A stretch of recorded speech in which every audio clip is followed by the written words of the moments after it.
नमस्कार प्रिय बंधुओं। हम पूर्व कड़ी को ही लेकर चल रहे हैं जो कि काल सर्पयोग की श्रृंखला में तृतीय कड़ी है, क्योंकि अभी तक हमने आपके काल सर्पयोगों को पूर्ण रूप से बताने की कोशिश की है। क्योंकि काल सर्पयोग के बारे में एक ही कड़ी में कहना संभव नहीं है, इसलिए हमको शनै शनै ही इसमें बढ़ रहे हैं। कारण ये है, अगर हम इसको एक साथ लेते हैं तो ना हम आपको इसका विस्तृत समझा सकते हैं और ना ही आपको समझ में आएगा।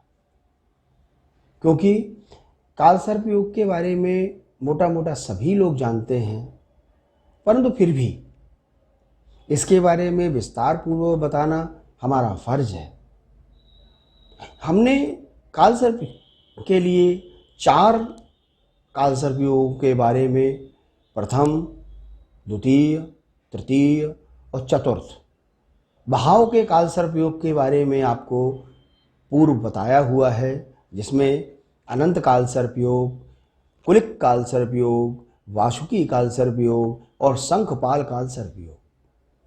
हमने आपको इनके बारे में विस्तृत बताया, किस प्रकार से इनका फल है और किस प्रकार से इनका कुफल है। आज हम जिन काल सर्पयोगों को लेकर चल रहे हैं वे काल सर्पयोग हैं पद्म काल सर्पयोग। ये पद्म काल सर्पयोग पंचम भाव से बनता है और इस काल सर्पयोग में संतान, बुद्धि, विद्या, ऐश्वर्य इन सभी की हानि होती है। मुख्य रूपतः तो संतान पर और बुद्धि और विद्या पर इसका प्रभाव पूर्णतः पड़ता है, क्योंकि पंचम भाव बुद्धि का स्वामी है। अपने हाथों या दुर्घटना के कारण किसी प्रकार से तकलीफ हो सकती है। ऐसा व्यक्ति सट्टा, जुआ और अन्य लॉटरी, ताश, पत्ते इन सब में निपुण होता है और ऐसे व्यक्ति को अपने ही पुत्र के सुख नहीं मिलता, पत्नी का भी सुख अल्प हो जाता है। अगर काल सर्पयोग दुष्कृष्ट काल सर्पयोग है, अगर खराब काल सर्पयोग है, तो ऐसे में हो सकता है कि उसकी पत्नी के अंग विच्छेदन होने के बाद मृत्यु हो। परंतु उस चीज को हम अभी विस्तार पूर्वक इसलिए कह रहे हैं कि आप लोगों को पूर्णतः समझ में आए और हम आपको समझा सकें। सुख में प्रयत्न करने पर भी इच्छित फल की प्राप्ति नहीं हो पाती है। ये पंचम भाव के खराब काल सर्पयोग की स्थिति है। अगर शुभ काल सर्पयोग है तो ऐसे व्यक्ति को संतान से, पुत्र और संतान से, विद्या से, सभी से सुख मिलता है, परंतु पुत्र सुख नहीं मिलता, क्योंकि काल सर्पयोग का एक पक्ष सर्वथा खराब रहता है। अब हम लोग अग्रिम काल सर्पयोग, महापद्म काल सर्पयोग के बारे में। यह काल सर्पयोग छठे भाव से और द्वादश भाव तक निर्मित होता है। छठा भाव शत्रु का है। पत्नी विछोह, चरित्र में गिरावट, पर स्त्री रत, शत्रुओं में निरंतर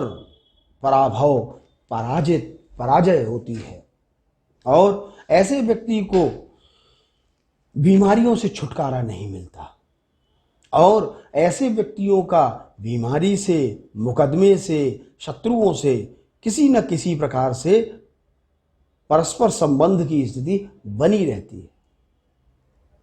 झूठा मुकदमा, झूठी जेल यात्रा, यानी किसी न किसी प्रकार से वह व्यक्ति अपवाद में पड़ा रहता है। अब हम इसके एक और पक्ष को लेकर चलते हैं, क्योंकि रोग भाव का स्वामी है, असाध्य रोग देता है और निरंतर पदोन्नति और अवरोध उत्पन्न करता रहता है।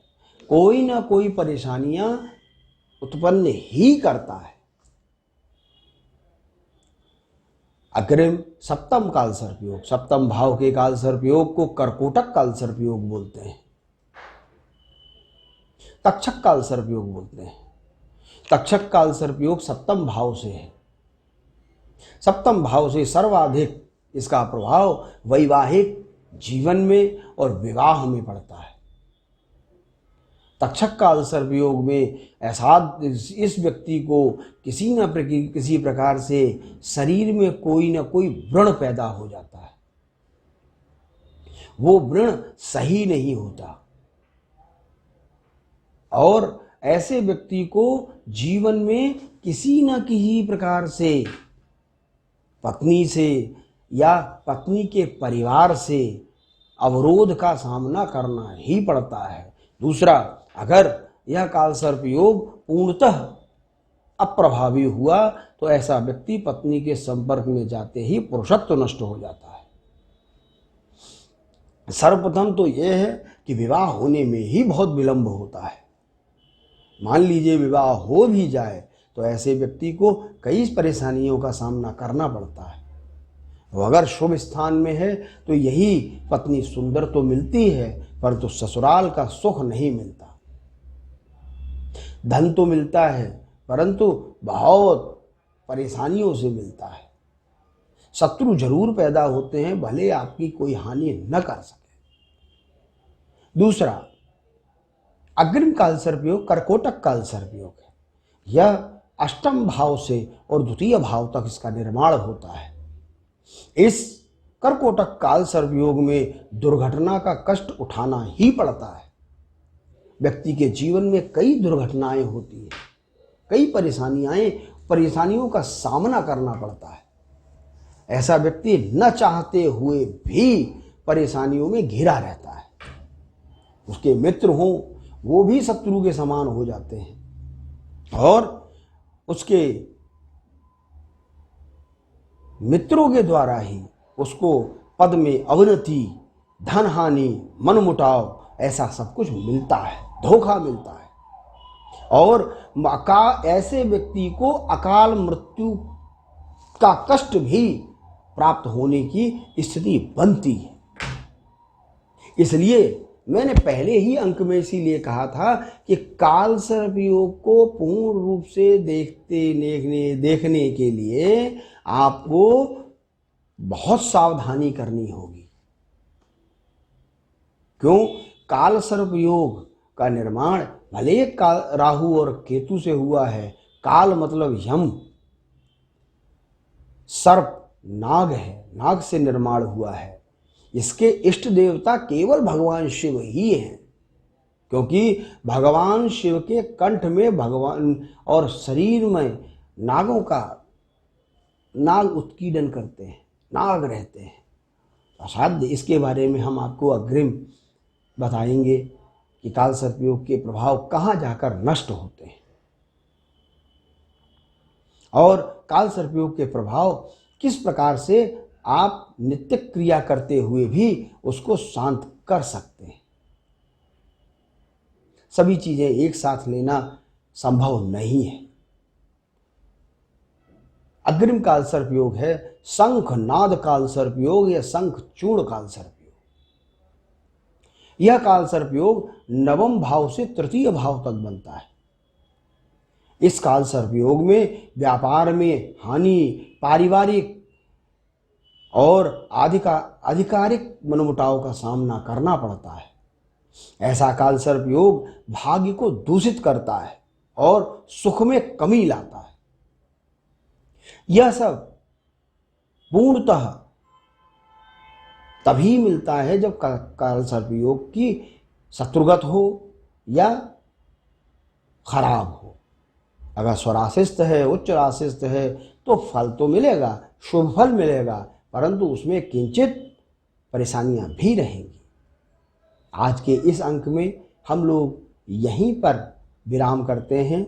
आप लोग हमारे इसी कड़ी को देखने के लिए हमारे चैनल को सब्सक्राइब करें, लाइक करें और शेयर करें और कोई भी आपके मन में किसी प्रकार का कोई भी प्रश्न हो या इच्छा हो, आप हमसे पूछ सकते हैं प्रश्न के द्वारा या फेसबुक के द्वारा, व्हाट्सएप के द्वारा। आपको नंबर दिए जा रहे हैं।